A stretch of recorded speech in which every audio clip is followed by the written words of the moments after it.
Hi friends, welcome to Perfect Car Mechanic. Hyundai New Creta 2024 model customer complaint வந்து DBMS light on ஆகுது. Customer complaint friends, இந்த வீலில் இருக்கிற 4 sensor மாற்றியாச்சு, இந்த problem solve ஆக மாட்டேங்குது. ஐபியூ மாற்றாச்சு, இந்த ப்ராப்ளம் சால்வ் ஆக மாட்டேங்குது. வயரிங் மாற்றாச்சு, இந்த ப்ராப்ளம் சால்வ் ஆக மாட்டேங்குது. இது எப்படி சால்வ் பண்ணுறதுன்றதை இந்த வீடியோவில் போட்டுக்கிறேன் ஃப்ரெண்ட்ஸ், பாருங்கள், அப்போ தான் புரியும் ஃப்ரெண்ட்ஸ்.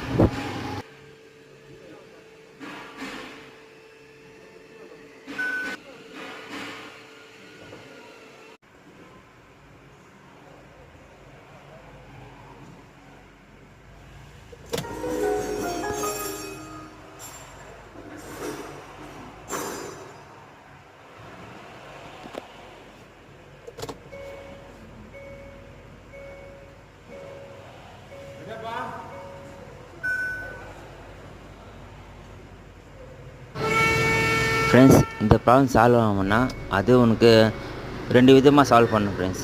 ஒன்று வந்து டிபிஎம் சென்சார் வந்து பூசு மாற்றினா அது நம்பர் இருக்கும், அந்த நம்பரை வந்து உனக்கு லேர்னிங் பண்ணணும் ஒன்று. ரெண்டாவது வந்து ஐபியூ அப்டேட் பண்ணணும். ஓகே ஃப்ரெண்ட்ஸ், இந்த 2 பண்ணக்கோ அந்த ப்ராப்ளம் சால்வ் ஆகணும் ஃப்ரெண்ட்ஸ். ஃப்ரெண்ட்ஸ், இந்த வீடியோ பிடிச்சி லைக் பண்ணுங்கள், ஷேர் பண்ணுங்கள், கமெண்ட் பண்ணுங்கள், மறக்காம சப்ஸ்கிரைப் பண்ணுங்கள், பெல் ஐக்கான் தட்டி விடுங்க.